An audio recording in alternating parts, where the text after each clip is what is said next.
She's taught at the Washington Conservatory of Music, been artist in residence at Montgomery College, a panelist at Harvard University. She's also taught monthly workshops for a fiddle club for over 30 years.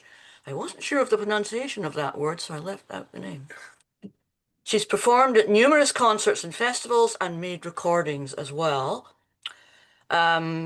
So now, Elke, if you'd like to say a few words as we go into the video, please. Yeah, the video doesn't have any of the preamble that I usually give when I start this talk. It developed out of a course that I did at the Washington Conservatory of Music many, many years ago. My favorite lecture from that course was this history of Scottish music. At that time, I think it was only about 375 years, and now it's more than 400 years. That's another joke. But I cover from about 1600 to the present, and I explain the reason for that. So I have developed this course, this lecture out of that course, in order to particularly relate Scottish music and how it applies to Scottish dance.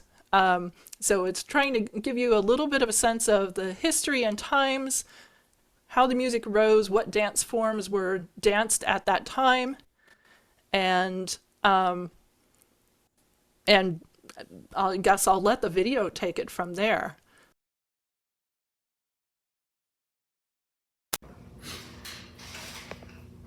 And I'm also limiting it to only 400 and some years.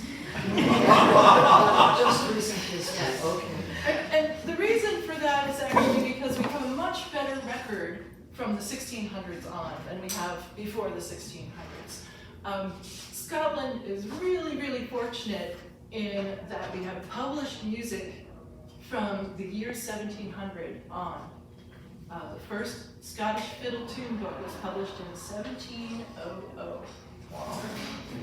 And if you think about similar, kindred traditions such as Irish fiddle music, you don't get a publication of Irish fiddle music for more than 100 years after that. And the first really significant publication was in the late 1800s. So we're just really fortunate that there's this published record.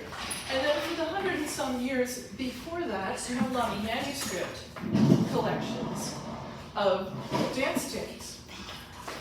So that gives us this really rich resource. Yes, question? Is this a good time to ask how much the fiddle has changed since 1700? Oh, sure. I might as well mention that right away because a lot of the manuscript collections from the 1600s are not for this instrument. They're not for the violin. They're for lutes, which was a favored jamming instrument in the early 1600s, especially the lowlands of Scotland, and viols. And viols are just an earlier form of fiddle. They're not quite as resonant. They're not quite as loud. But they are string instruments played with a bow. And they're also tuned down. They can be tuned in various ways. Yeah. So I didn't bring all of my visual aids. I probably should eventually develop this into a full, multimedia presentation, but it's just talk and music this time. But if I had my visual aids, I'd show you some of these early manuscripts. The lute and viols did not read our standard sheet music that we know today. It's written in tablature. It's similar to guitar tablature, if any of you are familiar with that's used today, except it's harder to read. and I felt like looking at these early manuscript collections, I needed like the secret decoder thing to figure out what the tune was. But I did learn how to do that. I talked to some lute players and got sorted on how that works. Well, music in those days generally consisted of music in Scotland. And I should have started the whole talk by saying this talk developed out of some coursework that I taught where I taught for many years at the Washington Conservatory of Music. I did a history of Celtic music and a Celtic music survey course. And this particular lecture is my favorite one. And I've done it many times for dancers as well as for musicians. So this early music from the early 1600s, it's generally a theme, sometimes relatively short, and the practice was to play it over and over again with variations. A lot of these variations were improvised, and so it was convenient to improvise on sort of a known feature. So a lot of the tunes followed standard patterns. And if you're a musician, if I tell you it followed a pattern of chord progressions, that would make a lot of sense. And I'll give you how that sounds. So even if you're not a musician, this tune, known as John Come Kiss Me Now, still gets played, by the way. I think it's in Liz's Pink Book, for those of you who... And it follows this chord pattern.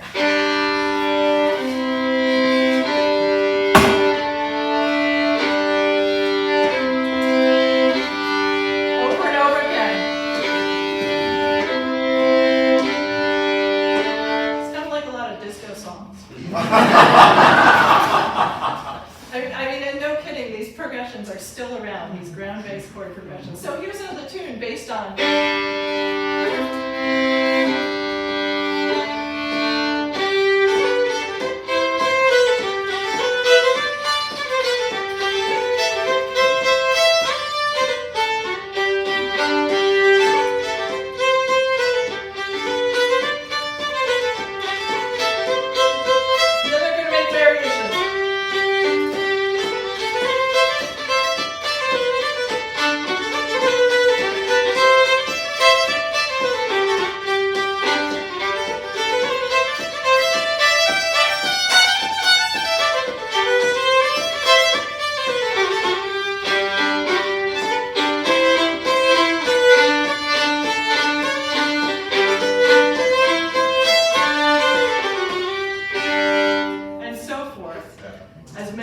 variations as a player could think of.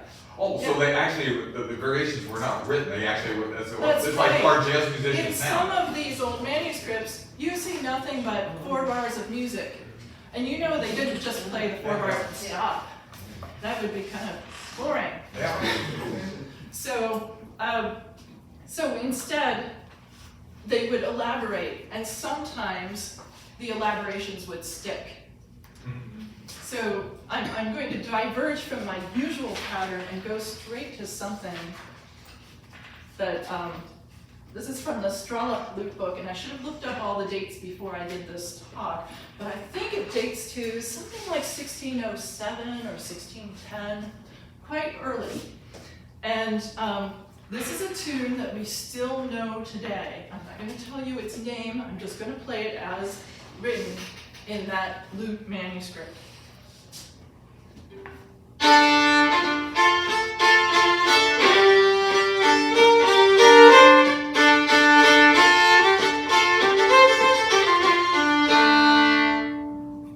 And that's all that's in the book. This is one of those tunes where variations were done. One of them stuck and became the standard second part of this tune. Does anybody recognize that? It's familiar. It's no fair if you've heard my talk before.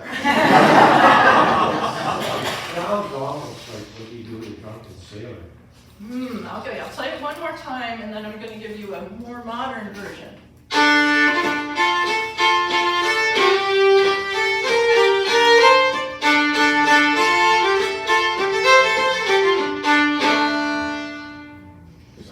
Sounds like a Wellerman.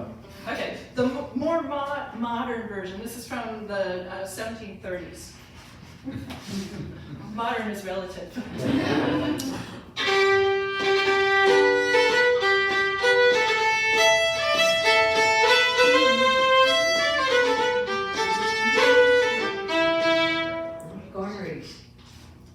Green Brother Ashes. There you go.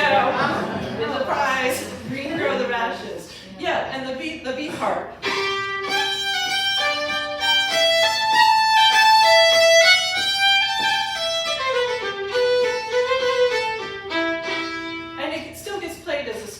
today in a later development.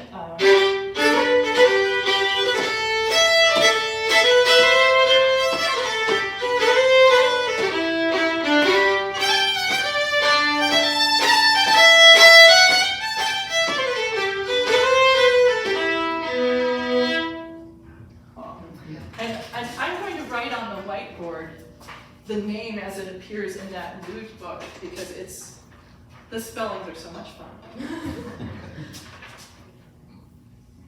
Oh, doesn't work. Oh, heck.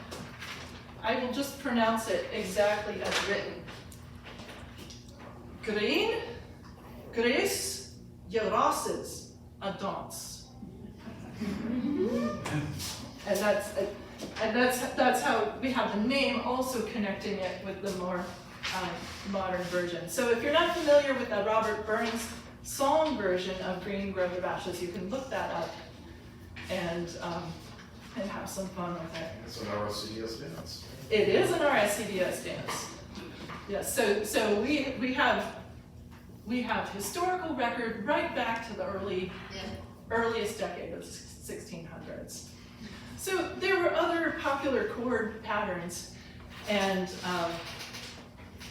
some of them were so well known as a chord pattern to base a tune off of that they had names. So this chord pattern is called canaries. And as soon as I said that, I don't know if you know that Jen Schoonover, one of our dance teachers, has written a book on a lot of historical Scottish dance. And her co-author, Matt Smelly, and I gave the talk last month, and he was part of the audience for that. And as soon as I said the chord pattern is called canaries, he said, "Oh, is that related to the Canarios dance?" Yeah. It's the first time I'd heard of the Canarios dance, so now I'm going to have to follow up with Matt and ask him, how does the dance go? But I can tell you the chord pattern, it's not that different from what I just played as the first example. So.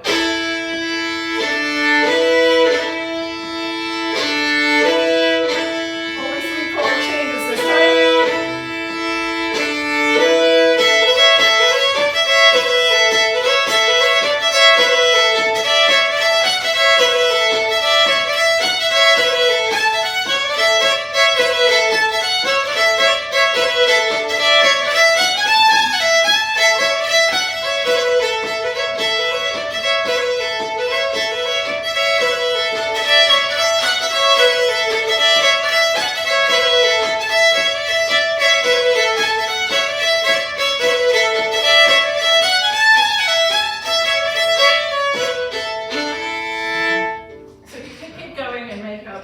More variants on that. And that one's just labeled in its book, Canaries, with interesting spelling. Same chord progression, but just to prove to you, that one was a jig, as you may have recognized. The fact that they're based on the same pattern of movement of music, the chord pattern, the ground bass pattern, doesn't mean that the tune sounds anything the same. So here's another tune based on the canary pattern, and it's called New Claret. And actually, Liz and I have we recorded this, right? It's on one of our albums. It's on some album. I know I recorded it, and we play it sometimes.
it's fun to mess around with, and it's such a popular progression that Henry Purcell wrote a famous set of variations on that very same theme. So if it sounded like something you may have heard classical musicians play, there really wasn't much difference between classical music and dance tunes in those days. It wasn't like a separate group of... That's all through the Baroque period. That's and right. Most orchestra pieces were literally dance suites, based on like the gavotte, the allemande, the jig. That's right. That's right. A lot of Bach's suites are just dance tune, one dance tune after Handled another. it the same. And I'll further say that your typical classical symphony has a minuet movement that's based on dances that were popular at the time those symphonies were being developed. In New Claret, there's a modern step dance mode with plenty of. That's right. So if you recognize that tune, New Claret, that I just played, it's a slip jig. And I wanted to illustrate that because one of the things I want to say is that dance music in Scotland was not quite as restrictive in the tempos and types of tunes in certain respects. I'll tell you a little bit more about that because one of the favorite dance tunes in the 1600s, late 1600s and into the 1700s, about to the 1740s, is a dance type of tune called the Scots measure. I'm going to illustrate how that sounds. You have danced to Scots measures. You don't necessarily know it because they don't specifically say, here is a Scots measure, now you dance to it. But when you're doing your step practice in class, musicians most likely are playing Scots measures because they mark out every foot movement. And so, let me play this tune, which I'm sure you'll recognize. This tune is full of Scots measures, and those are, in fact, defined in the music dictionary. So if you look in Grove's music dictionary, for example, look up Scots measure, or Scotch measure, or Scottish measure. It's called all three, and it's a rhythmic feature. And the rhythm goes dum bum ba da da dum bum bum. Usually two in a row. It can't just be dum bum bum, but most often the Scots measures get some repetition. Dum bum ba da da dum bum bum. So listen for that rhythm pattern in this tune. You're going to hear a lot of it.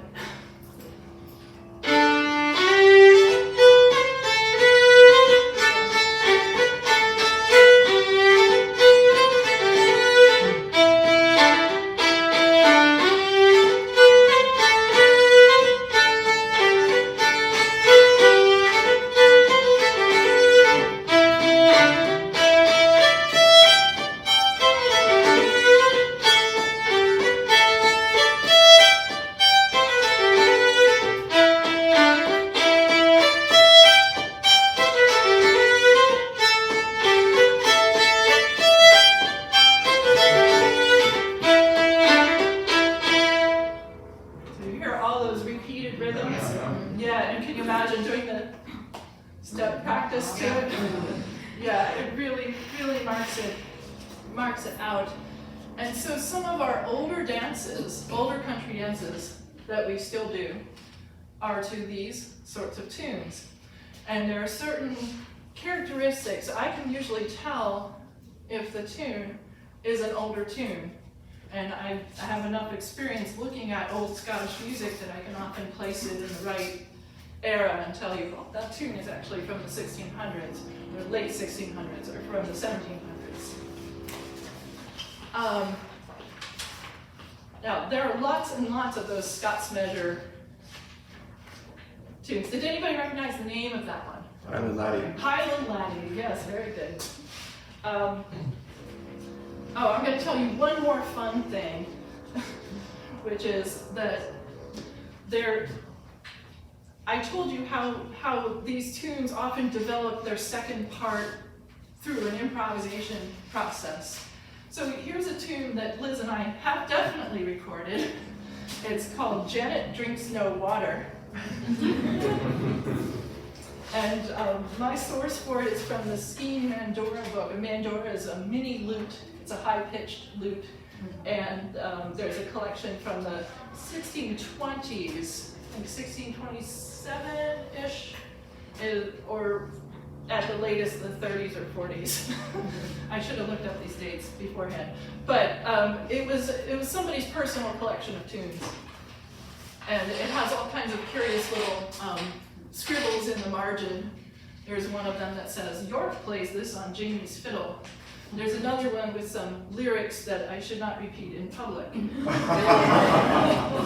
I spent some time in the National Library of Scotland. I actually took more than one trip where I went to the rare books room and looked at music collections. So I actually personally got to see this manuscript book, which is really cool. Anyway, Janet Drinks No Water sounds like this. It has a part that I think was original to Janet Drinks No Water, and then it has a second part that I'll tell you more about after you hear it.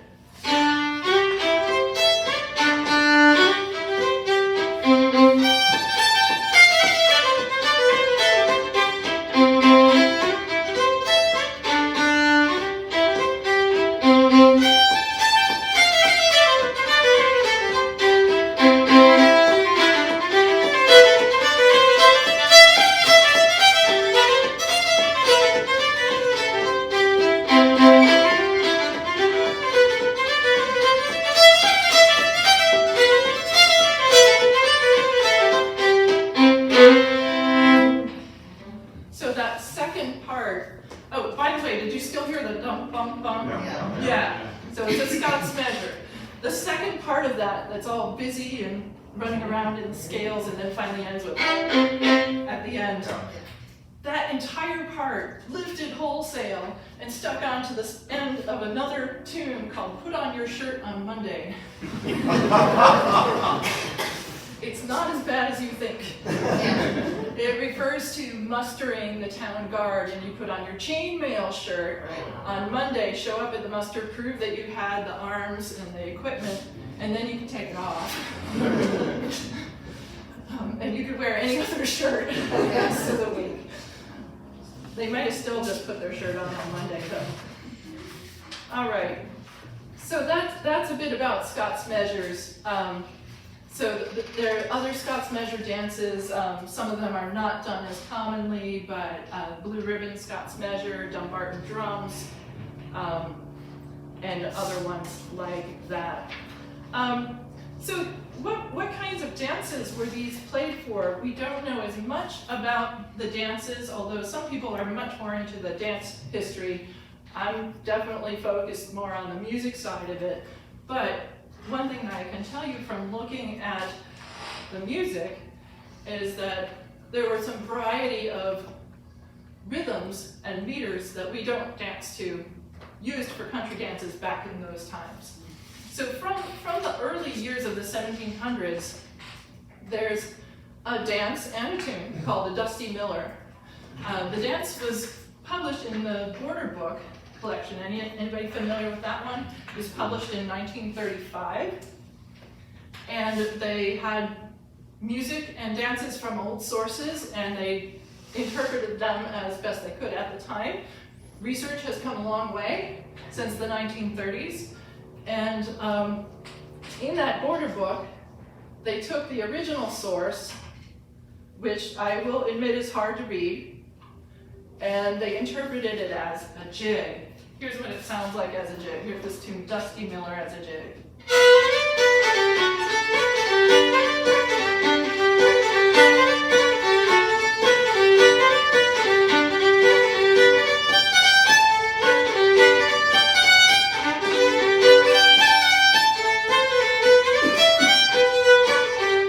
It's kind of a weird jig.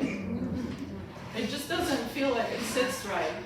If you take the same tune, and you take 6 notes, and instead of dividing 6 into 2 groups of 3, which is a jig, you take the same 6 and divide them into 3 groups of 2, same notes, here's what you get.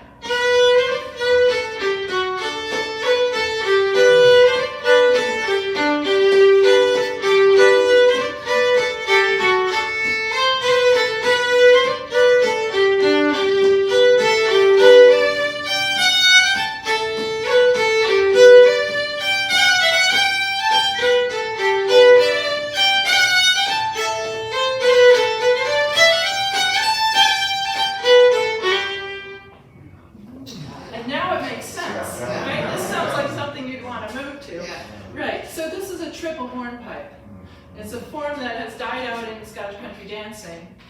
You can't really skip change to it the way we skip change now. Yeah. But you may be aware that the skip change as we do it now was a development based on early days in the society. People did skip, people did change.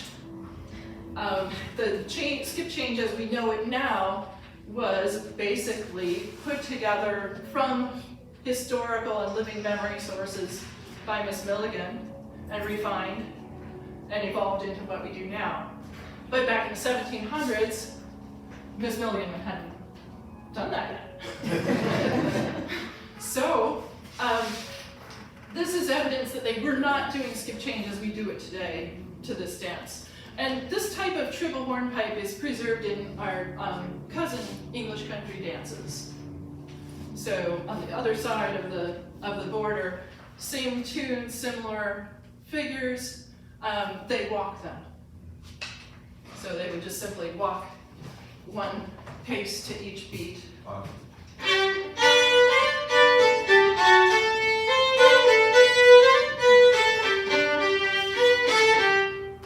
That kind of thing. It's sort of a propelled walk. Yes? Second question. So there's a Dusty Miller Lady Step Dance, originally in St Andrew's collection. It's that tune. Right. It's different. It's that rhythm. Yeah. Right. Right. Yeah. And there are quite a few of these triple hornpipes in existence. Yeah. This is not an isolated example. I have a whole page here. If I had a lot of time, I would play all of these because they're so much fun. But it does show you that there's some parallel in interpreting old sources of both dance and music. If you don't have a bigger picture on the context, you can end up interpreting something as a jig that should be a triple hornpipe, and there are other pitfalls. So these other forms, such as slip jigs, which I played New Claret before, which was the slip jig, that was the Henry Purcell improv one. Country dances were really popular throughout the lowlands. They were akin to the country dances done in England. The difference was in Scotland, they were frequently done to Scottish tunes, and they started to involve Scottish footwork, which is a little different, but still involved walking, as well as skipping and other things like that. Things changed, actually, kind of precipitously in 1745. Does anybody know what happened in history? In 1745. Yeah, second or second. Right, the second Jacobite rising, Bonnie Prince Charlie, he comes over to Scotland, there's a big war, battles were fought, a lot, and Bonnie Prince Charlie had a big stronghold of support in the Highlands of Scotland. Now, the lowlands and highlands of Scotland were a little bit separated before that. In fact, there's this book written in 1695, I believe, by a guy named Martin Martin. I don't know if anybody's encountered this book. It's kind of a travel log. He went to the Highlands and the islands, Western Isles of Scotland, and he writes about them. It's like one of those National Geographic Explorer films. You know, the natives of these parts have many quaint and interesting yeah, but the point, though, is that to his audience of English-speaking people, both in lowland Scotland and in wider parts of Great Britain, the Highlands of Scotland were a big unknown. Nobody knew what went on there. They hadn't traveled there, and they hadn't met the people. The Highlands were mainly speaking Gaelic language, so there was a language barrier, and there were many musical, dancing, and other customs, singing customs, that were just unfamiliar. Well, that all changed, because in 1745, for the first time, large numbers of Highlanders mixed with large numbers of Lowlanders, and despite the fact that the political results of this were somewhat disastrous, depending on your perspective, the cultural response to this was actually a renaissance because for the first time, people from the lowlands heard this Highland music, and guess what? They thought it was great. And the Highlanders at that time were playing, singing, and dancing strathspeys and reels. And at this point, I'm talking more about strathspeys and reels as we know them. So the favorite Highlanders dance was a 16-bar structure, and it involved reeling or moving for 8 bars of music. And then it involved facing another dancer and doing a setting step of some kind. And we've all seen, fling steps and the Glasgow Highlanders step, right? And those sorts of things were setting steps that you could do. And you do it in strathspey time, and then the tempo would change to a Highland reel, and you would do the same thing faster. Wow, dramatic. and so this dance form was repeated over and over and over again in the course of a dancing session because you do it many different ways. You could do a threesome reel, 3 people. You do a foursome reel. You do an 8-some reel. You do it in a circle formation. You do it in a line. You could have lines next to lines and lines could interact. You could do it in a square formation. There are many, many variations on the strathspey and reel, and then of course every time you set, you can use different setting steps. So it was immense fun, repeated over and over again. And so after about 1750, when the Lowland Scots caught the bug, the music books in Lowland Scotland are suddenly filled with strathspeys and reels. So this is from Neil Gow's collection. Neil Gow actually put something, he had multiple sessions, and I should introduce him for those who don't know. Neil Gow was probably the most famous fiddler in 18th century Scotland. He lived in Perthshire, just north of the Highland line. People who were traveling from the lowlands of Scotland to the north would basically go through his town. And so he was, it's all about location, baby, right?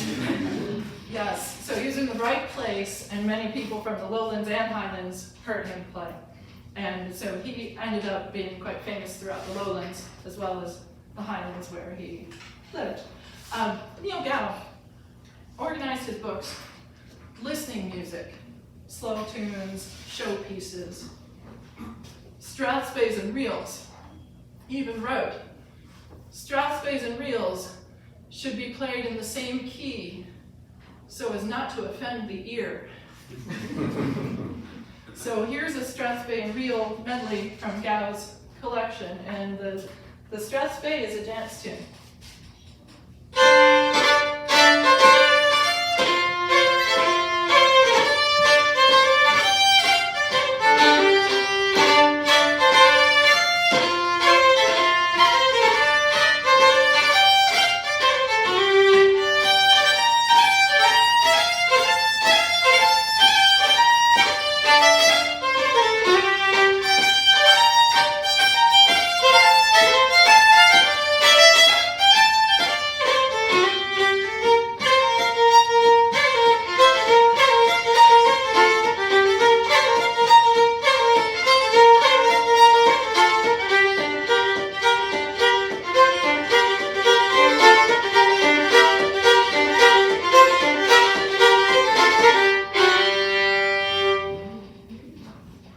Okay, that's a lot more notes than,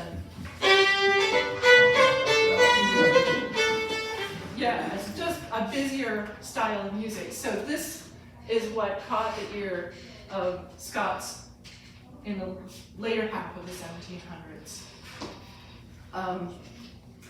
Strathspeys, the name comes from the valley of the River Spey, it means river valley, Strath Spey of the River Spey.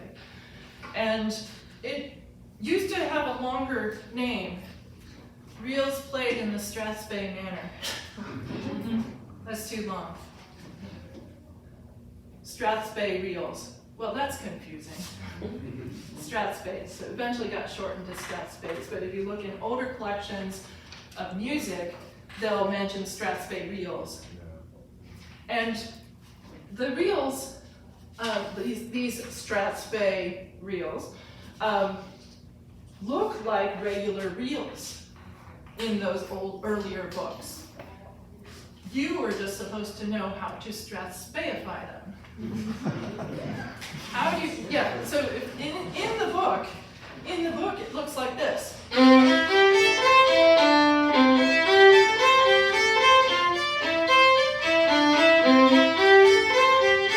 that's not very interesting. Even if I play it like a snazzy reel.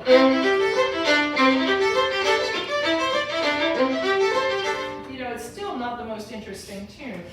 The player had to know what to do with this to play it in the Strathspey style. The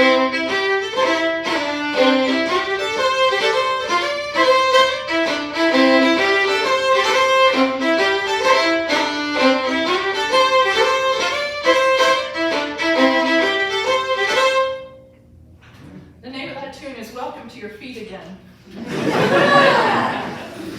And it's from Bremner's collection from the 1760s. So how do you know how to Strathspeyify a reel? This is a question that as a fiddle teacher, I'm also a judge of Scottish fiddling. I judge Scottish fiddling competitions and teach Scottish fiddling. Been doing that for a long time. And one of the things that is most important in judging whether Scottish fiddling is good or not is how the player approaches a Strathspey and whether they understand how Strathspeys work. And this is key to fun dancing to Strathspeys. So it's all in those snappy rhythms. You know that the Strathspeys have the snappy rhythms, right? Right. Yeah. Right. So precisely how does that come about? It came about organically. It's a natural progression of things because this is part of the sound of Scotland. And another part of the sound of Scotland is the speech of Scotland. Now, is there anybody here who's actually Scottish? Yes. And ideally, I would put a phrase on the board and have it read. But I'm just going to tell you a little story to illustrate this. So I don't know how many of you ever met Tony Cuff, who used to be a singer with the band Ossian. He's now passed away, but Tony was a friend of mine, and Tony was from Greenock, and so he spoke in a certain way, and he sang that way, and he told me one time how he'd been teaching people to sing songs in Scots here in North America, and so we had this workshop full of Americans, and he said, I came up with the perfect phrase to teach them, Bannock Burn, a Scottish battle. And the Americans all said, Bannock Burn, a Scottish battle. So the dots and snaps are inherent in the speech, both the lowland version of Scots English and also in Scotch Gaelic. The snaps are in the speech, the dot and snap rhythms. And so playing a Strathspey involves understanding this cultural situation that they arose in. People playing the Strathspeys were just imitating the sounds of their own speech. And that is why Strathspeys have those rhythms. And so if you want to understand how to play Strathspey properly, listen. But not just to recorded music. Listen not just to instrumental music, but to songs and speech. All right. Well, I'm going to move along. I was looking at the clock up there, but it hasn't changed. So I need to move along because right now we're still in the 1700s and we have about 200 more years to cover. So let me move it right along. About the time that those Strathspeys and reels came in vogue, the old Scots measures dropped out of fashion. And in the later part of the 1700s, you don't see them in the tune books except as sort of little curiosities. But people miss that dump bum bum. So can anybody think of a Hornpipes. hornpipes? Yes. So hornpipes came along to fill that yearning for that measured phrase, because that dump bum bum, that rhythm is just so powerful, and it really tells you where to end the phrase of dancing. And there's a good reason why hornpipes became popular, why it was particularly hornpipes and not something else. So does anybody know what was going on, not just in Scotland or even in Great Britain in general, but in Europe in the late 1700s, early 1800s? What was going on? Yeah, French Revolution, Napoleon, American Revolution. Right, and so if you're living in Scotland and you're afraid of being invaded by Napoleon, who is protecting you? Okay. The Navy? Great. Sailors, right. And what do sailors dance? Hornpipes. Now, why do sailors dance hornpipes? Pulling the ropes. Has anybody ever tried doing a Highland fling on a ship? Yes. So if you're doing the Highland fling, you're trying to land in one spot. Yes. Jump, and if the floor moves, then what? Okay. By contrast, the sailor's hornpipe, every landing is a shuffle. If the floor moves, you can finesse it. So, the sailor's hornpipe, and I have verified this by dancing on the ferry across the Bay of Fundy. So, hornpipes were the thing, and they were really popular. So much so that professional dancers would go around and interview sailors and say, "Show me your best hornpipe steps," and collect them, and then they put it together and make a fancy show that people could come to see them on stage doing the fanciest hornpipe steps that they could think of. So this is a tune, Hornpipe, danced by Aldridge. Aldridge was one of those professional dancers who collected steps from sailors. And here's the hornpipe. And listen for the dump bump bump.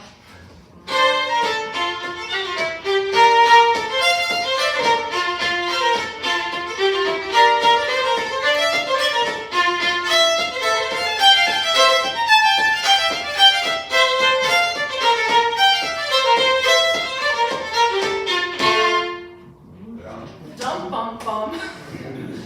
Yeah. So it kind of fell into the niche that had been left a little bit underpopulated when Scots measures went out of style. So sometimes it can be difficult to tell, is this a tune, a hornpipe, or a Scots measure? And since they fulfill a similar function, some tunes could be either. But really it's a matter of their history. If it's put on your shirt on Monday, it's a Scots measure. However, if the tune is called The Steamboat, is it from the 1600s? No. Right. I mean, some of these nautical tunes kind of date themselves, right? The Steamboat could not possibly have been written in any other era other than after steamboats were invented, but it couldn't have been composed and named that when steamboats were commonplace and uninteresting. So this is from the early days of the steamboat, when steamboats were cool. We see that phenomenon repeated over and over and over again with new technology, so the tune Patty on the Internet is a little bit dated these days.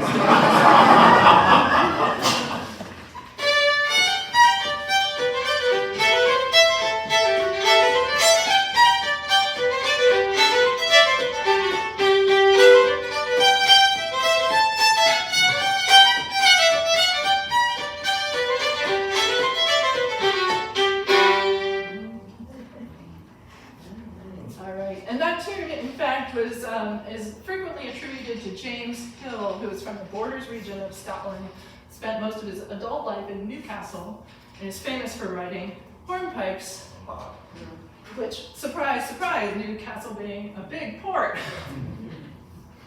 All right, so I'm going to move on ahead because I don't want to miss out on some of the fun stuff of later times. But I will mention one thing. It's quite possible to take reels and convert them to strathspeys. It's quite possible to take strathspeys and play them as reels. This is done frequently, but not every strathspey and reel can be done that way. Some of the reels make pretty boring strathspeys because there's not much to do with them to put in ducks and snaps. And sometimes the strathspeys were composed deliberately to be quite elaborate, and you can't stuff all of those notes into a quick time tune, faster tempo. So let's move right along to the I'm going to move right along. Throughout the late 18th to early 19th century, the tune books of that time are filled with strathspey and reel medleys, so we know that that form of dancing was still really popular. Jigs and other country dance tunes, but not nearly as many as the strathspey and reel. So we knew that country dances were popular, but they weren't the only thing going. Things changed a little bit, and I'm going to attribute this change, mid-1800s, to women's fashion. Okay, imagine what a woman is wearing in your typical Jane Austen movie. What are they wearing? High-waisted, up your dress, right? High-waisted dress that is more or less straight. Well, from 1800 to 1810 to 1820 to 1830 to 1840, gradually the women's dresses are getting wider, and the waistband is dropping a bit from just under the above the rib cage to just below. And how were they achieving that wider skirt? More and more and more petticoats. And so by the 1840s to 50s, the women are staggering around under this heavy weight of layers and layers of petticoats because the skirts have gotten that wide. And a technological innovation happened, which I mean, men of the era probably didn't appreciate this as much since they didn't have to deal with this except secondhand. But the hoop skirt was invented. What did the hoop skirt do? It meant that you could achieve an even wider skirt with much less weight. Just one petticoat with a hoop in it. And so instead of the women were now, whee! And that changed everything in terms of dance. For one thing, if your skirt is that much wider, standing in lines close by your neighbor, especially with the ladies on one side and the gentlemen on the other, one hoop skirt next, no, it's just not going to work. And do you know what happens if you push on the edges of the hoop skirt? The back side goes boing. If you've ever tried to use a modern bathroom wearing a historic costume from the Victorian era, you can appreciate the issue. So, what kind of dance form grew out of this? Quadrilles. Each lady with the hoop skirt is placed on the corner of this square set. There's plenty of room for the skirt. Also, the dances got lighter because you know what's the most fun to do when wearing a hoop skirt? Slip step. And a whole room of people going, it's a sight to behold. I've played for some historic dances where I got to see them doing gallops and other Victorian era dances, and it's great. But it has to be in the right clothes. So those of you who are savvy about this when you're practicing slip step in dance class, do you know whether they ask, what kind of music do they ask to be played? Jigs. Dum, ba-dum, ba-dum, ba- right? It really suits dum, ba-dum, and it helps the bounce. Yeah. So a lot of the Victorian era square dances or quadrilles are done to jig music. It's bouncy. So here is a really brief tour of a quadrille. This is one of the most popular quadrille sets from the later decades of the 1800s. And it's called the Lancer's Quadrille. It has 5 figures. Now these are not figures as we understand them. Each figure is a set of figures.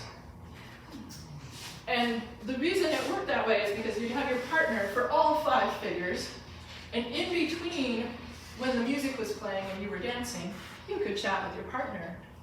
And this was your one private, semi-private at least, unchaperoned talking time.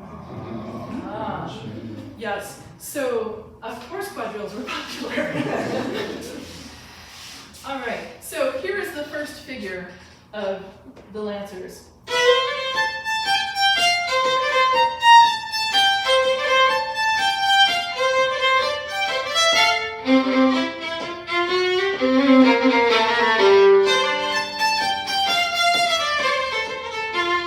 And it goes on. Here's the second figure, contrasting music. So they've stopped, they've gone through a whole series of movements, they've stopped, they've chatted, band starts again.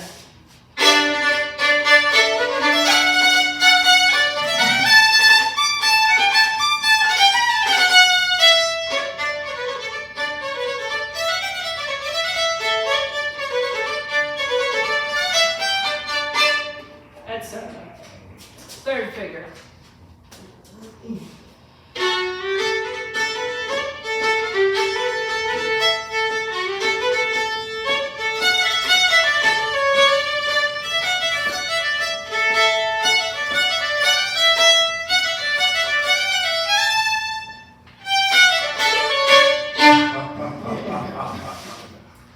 Fourth figure.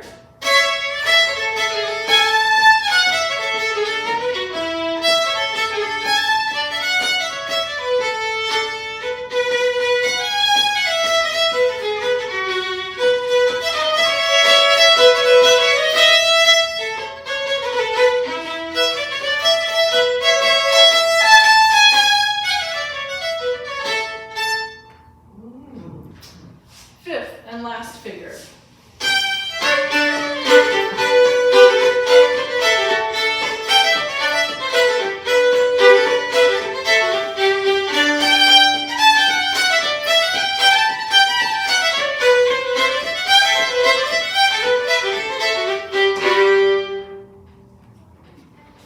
So, contrasting pieces of music, but out of 5, 3 of them are jigs. So there's a big demand for jigs, and the traditional store of jigs can't keep up. So many new jigs get composed.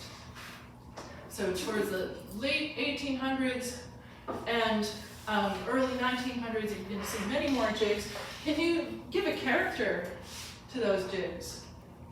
I mean, contrasting with that canary that I played you early on, that 1600s tune. Just to remind you, versus the ones that I just played. Yeah, but Much more bounce. bounce, right, bounce, sort of this lightheartedness to it, right? A little bit silly, but fun. Yeah. So it's a different era and it's a different view of what the dance music should sound like and what it's meant to do. And incidentally, some of our Scottish country dances, I'm using that term loosely right now because I think some of these are not really what I would consider a Scottish country dance, but La Rousse, La Tempête, saying that wrong, right? Tempête, and Circassian Circle date from that era. And a lot of our Ceilidh dances also have some roots in that time. It's fun music. But a lot of the music of that time and that era of dancing is not meant to be terribly serious. So I only have a little bit of time left, so I'm going to move right on into the 20th century. And we had a big change that happened in the 20th century in terms of popularity of certain instruments. Does anybody know where Queen Victoria's husband came from? Germany. Okay, what instrument might you associate with German music? Accordion. Yes. Prince Albert was very, very popular in his time. Right, you have Royal Albert Hall, everything named Alberta, everything named after Prince Albert. And so accordion music became more popular. And when you have a different instrument, you have different types of compositions that get written for that instrument. And it changes the character of how the music comes out. So let me play you a jig that is probably quite familiar to you, and it should be because it was on the dance program last night.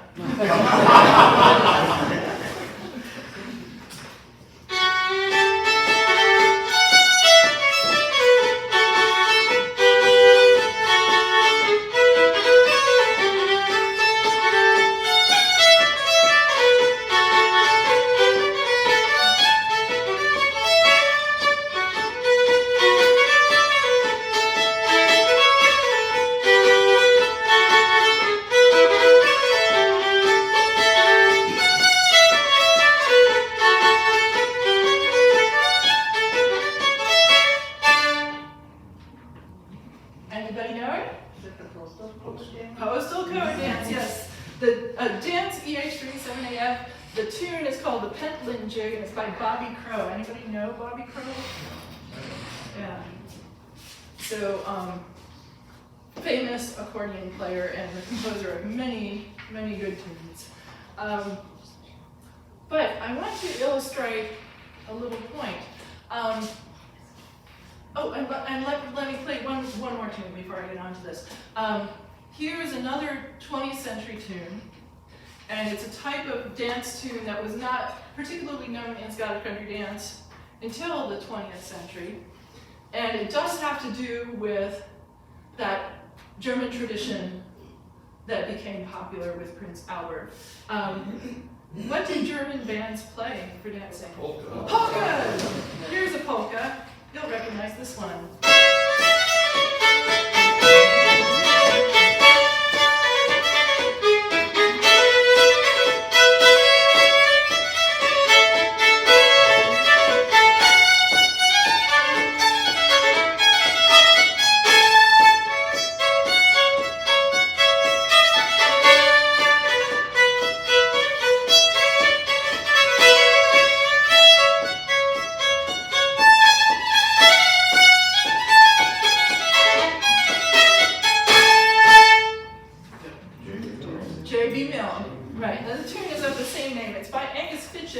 Who actually was a fiddle player, but he played with an accordion band. These tunes are really different from their predecessors.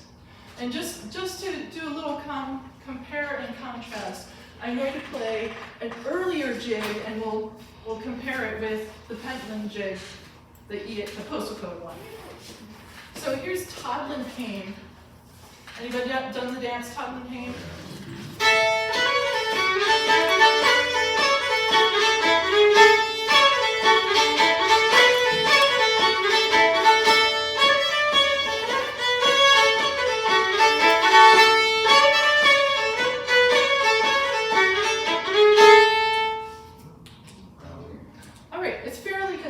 If I play 4 bars of Toddlin Hame, I get a full musical thought.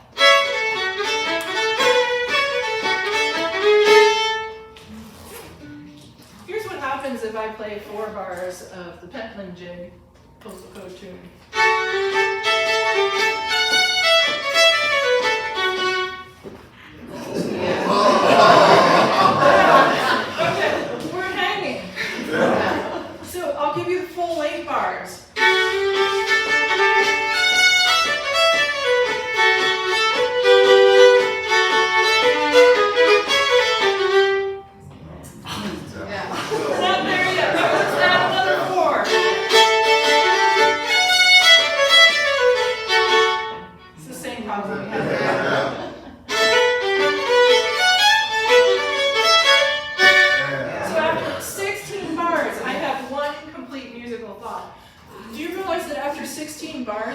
older tune is done.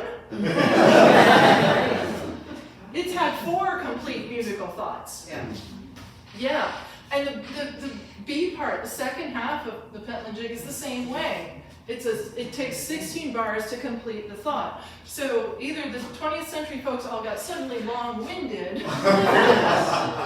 compared to the 18th century folks, or it had a different purpose.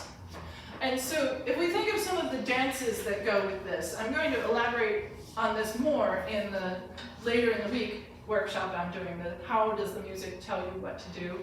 We're going to actually experience this by dancing little snippets to different sorts of music. The purpose of these tunes is different. The Toddlin' Hame, if you look at the dance that goes with it, it has discrete bits that move in more 4-bar phrases rather than 8-bar and 16-bar phrases. If you look at the Pentland Jig, J.B. Milne, some of these later composed dances, they have longer patterns that take longer to complete. Some of them have patterns that are 16 bars that go across a phrase, and you really have to play all that music to get through one complete pattern. You know, if you think about something that has a corner figure and it goes both ways, and each direction is an 8-bar entity, then you need 16 bars to get through that. You need a longer tune. But if you have a tune that has advance and retire, set twice, okay, 4 bars, you've done it? Yeah. And so my method, you know, I guess my little bit of advice here is that if you want to have a variety of dancing on your program, look for a variety of music as well, because those dances that have flow are glorious. The dances that move in discrete chunks are also interesting in a different way, and they can serve as a good contrast or a foil to the flowy ones. So if you want to have a program that has people moving in different manners, put on some of those Scots measures, put on some of the older jigs, and then put on some of the newer ones and the polkas, the newer jigs, the newer polkas. Make sure your strathspeys include both new and old. And you'll get a much broader experience of dancing as well as a wide range of music. Now, not every band will appreciate the widest range of music, but many of them do, and it's often a thing with bands that we appreciate getting to play more than just one style in an evening. You have a question? Well, in 3 couple rights and left, you have a 12-bar phrase, and quite often the music doesn't really fit. Right. So if you have some of the older dances are meant to be done in more discrete segments, and the music fits better.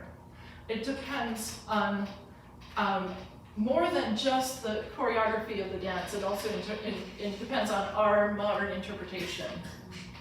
And like I said much earlier in this talk, we did not have the same knowledge we have today in the early days of the RSCDS about the context and the wider picture of the music.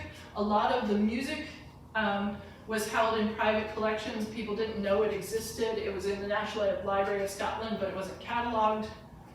And so we've discovered a lot more about the history of music and dance. We've discovered dance manuals from early days. Marjorie knows a lot of this history, where it interprets some of the cryptic directions for how to do country dances in earlier styles.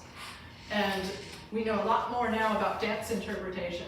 So it's quite possible that some of our earlier interpretations could be revised with, you know, a little bit more scholarly application.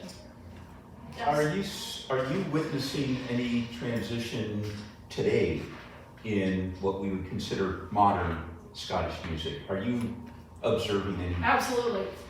You know, one of the things I do besides playing for Scottish country dancing is teach Scottish music to both fiddles and mixed groups of instruments. And there are tune trends and different kinds of tunes that become popular. And they become popular to play at jam sessions, and sometimes those tunes end up being lifted from the jam session context, and people say, well, that would make a great dance tune. Sometimes it does, sometimes it doesn't. It should stay as a listen. But yeah, there's a lot of evolution. And I'm not going to make this the subject of this talk, especially since I should be winding it up right now. But I will just say there's a huge variety. It keeps changing and evolving. But if you look at this historical context, that's nothing new. It's been changing and evolving all along. And the music of today is not what it was 20 years ago, or 40 years ago, or 60 years ago, or 200 or 400 years ago. It has been changing all throughout, and there are many interesting things to discover about the music of each time, and luckily we get to dance to that full range in some aspects as we go through our Scottish dancing. So thank you very much. I'll be happy to entertain questions after the formal end of the lecture too.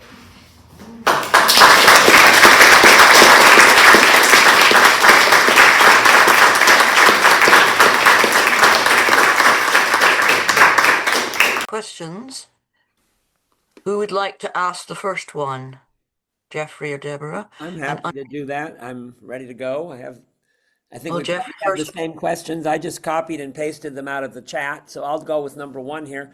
How regional are Scottish music styles? Oh, there are different regional styles. I would say that if you look historically in Scotland, you see a clear differentiation, especially between Highland and Lowland styles, and I definitely touched on that in that talk. But you see especially a range in terms of the way currently strathspeys are played in different regional styles of Scotland. So in the northeast of Scotland, for example, they're very fond of playing strathspeys for listening that are slow and deliberate with some space in them, versus a Highland style, such as you might see for the, or you might hear it played for the Highland fling or Highland dancing.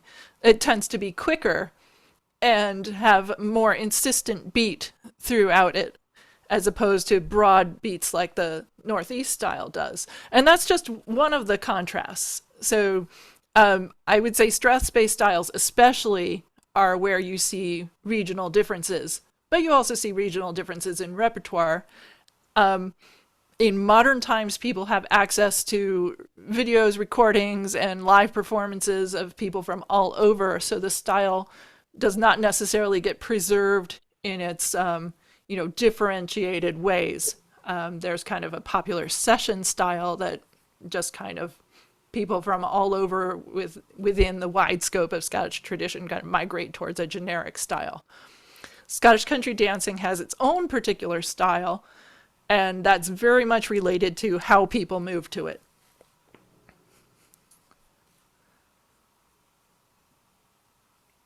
Deborah, do you want to crank on here? Well, the only other major question I saw was a question about the difference between quadrilles in Quebecois music and how they're related to Scottish quadrilles. And Deirdre had given some answer to it, but I wonder if you wanted to talk about that as well. Well, since I'm not particularly an expert in Quebecois quadrilles, but I will say that the quadrilles that I spoke of, the Scottish quadrilles, are part of a wider phenomenon. In other words, quadrilles were popular probably throughout Europe and related traditions. So places where Europeans had settled and were culturally descended from that tradition. You see different kinds of quadrilles, and they have evolved over time as well. So in Quebec, there's more rhythmic footwork because that's part of the Quebec tradition. In other places, such as the southeast U.S., you see square dances, or in western U.S., you see western squares, which are a little different. These are descended from quadrilles, but they're they're all making use of that, same concept, but with evolving music and evolving dance styles that fit. I don't know if that answers that question. But I have a couple of other questions that I pulled out. Actually, one of them was my own, and I'll throw it in here because that was the next one on my list. So many groups in Scotland really want only accordion music, and people in some cases won't even just go to a dance with a fiddler. But many groups, certainly in the U.S. and some in Canada, really love the fiddle music or mixed fiddle and accordion. Is there any clue why the Scots in Scotland particularly are so resistant to dancing to their traditional fiddle music? Oh, I don't think they're resistant at all. I think that in many cases they haven't heard it because their local band is an accordion-based band, and that's great. So why look for something, to replace something that's already good? But I think I touched on this in the talk with, Prince Albert being so popular in the 1800s, and that popularized accordion music. And at the time, the accordion was a louder instrument than violins. You needed more violins to create the same volume for dancing versus, fewer accordions. So in a pre-amplified dance music era, you're going to obviously gravitate towards the fewer instruments makes more sound model. And that, I think, is the key to accordions being popular in Scotland, even to this day. The other thing is that we've seen some real accordion virtuosos. And if you have that as a model, of course, you're going to think the accordion is fun and exciting. Scotland has had a lot more of that than the United States. Canada, it's been mixed. So in Canada, there have been some really good accordion players playing Scottish music, as well as some really good fiddlers. But in the United States, there are very few notable Scottish-style accordion players. They're thin on the ground. And so I think that answers why the fiddle music is pretty popular for dancing in North America versus in Scotland, where they've had some wonderful accordion players that have inspired everybody with their, virtuoso technique and music. Fascinating answer there. Another question that came out of the chat: in what part of Scotland does the speech give us the model for playing the Strathspey reel? I would say that that's almost everywhere. I spent some time when I was a young teen in a homestay in Scotland as part of a school exchange program, and my hosts spoke with all of those Strathspey rhythms, and this was in Edinburgh. So this is in the lowlands of Scotland. The Gaelic language has these rhythms in it. If you think of any Gaelic mouth music song, it's matching these types of rhythms. So this is throughout Scotland. I actually think that it is a relic of the influence of the Gaelic language on Scots English.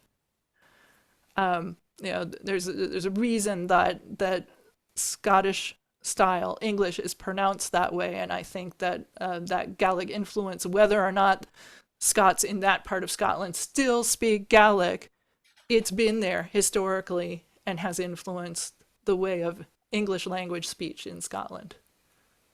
So these rhythms are pervasive. Okay, good. Another question: what characterizes the Shetland style? The Shetland style is what happens when you mix Scottish traditions with Scandinavian traditions. And so you get a lot more ringing strings, which are part of the Scandinavian tradition of playing ring-along music. So you get resonances. And also the styles of tunes that are chosen reflect what was interesting to Shetlanders as opposed to Scots elsewhere. For example, the Strathspey reel requires more space to dance, and Shetland buildings historically were small because trees don't grow big in Shetland, and that restricts the size of the room that you can build. questions from the chat. So There are a few more that I spotted. Maybe some more that I missed. Yep. Okay. So I had a question here about hornpipes. First there were the 3/2s and then a gap. Then hornpipes played fast like reels and hornpipes played slower and dotted, suggesting that the faster ones are Scottish, the slower English and Irish. Did these latter two evolve from the 3/2 hornpipes? So I mentioned in the talk the triple hornpipes that were popular in the early part of the 1700s, and then these hornpipes in a different meter popular in the very late end of the 1700s. And I talked about how they took the place of Scots measures, but I didn't go into gory detail over everything to do with hornpipes. I don't know if the 3/2 hornpipes have anything to do with the sailor tunes of the late 1700s and onwards. The name hornpipe just indicates that traditionally these tunes were played on a pipe made out of horn. And in fact, there are horn pipes that in existence made out of cow horns that can be played one-handed, and the idea is you could play while doing something else like beating a drum, self-accompany. But the hornpipes of the late 1700s in Scotland are a more complex picture than what I gave you to believe in this talk, because there wasn't time to go into all the detail. There are slowed hornpipes in the Scottish tradition, and if you look in sources of hornpipes in Scottish print, you can find ones that are definitely intended to be played slower, as well as ones that are intended to be played faster. Some of these tunes are also played in Ireland, some of them are not.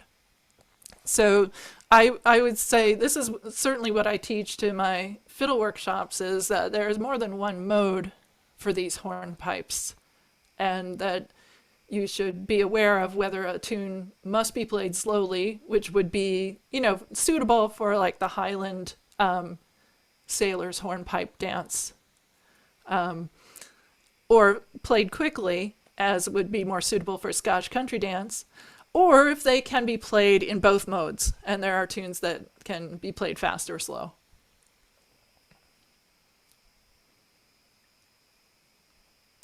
I'm now seeing another question. You mentioned the first Scottish tune book published in 1700. What was that? It was published by Henry Playford, John Playford, who was the son of Henry Playford. Did I get that right? Or is it Henry who's the son of John? Dang.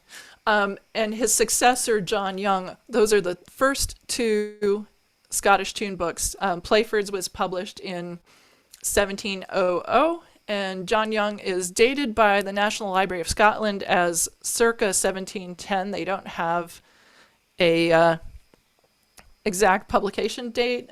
Based on my original research into those two books, I think that it's very close to Playford's 1700 time.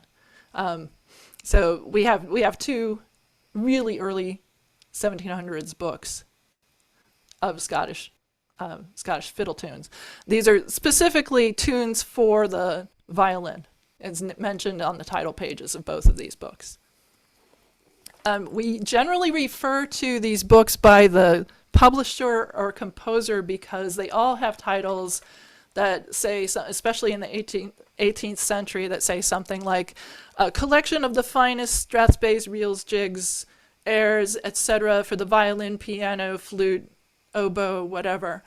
They have these long-winded titles. Playford's book mentions full of the Highland humor, which just means, the Highland spirit.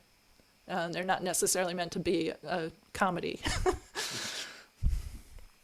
Another question's just come in. Is the glottal stop in Scottish speech what turned into the Scotch snap in music? The glottal stop is a feature of Scots English as well as of Gaelic. And there are certain words and locations and linguistic situations in which glottal stops feature.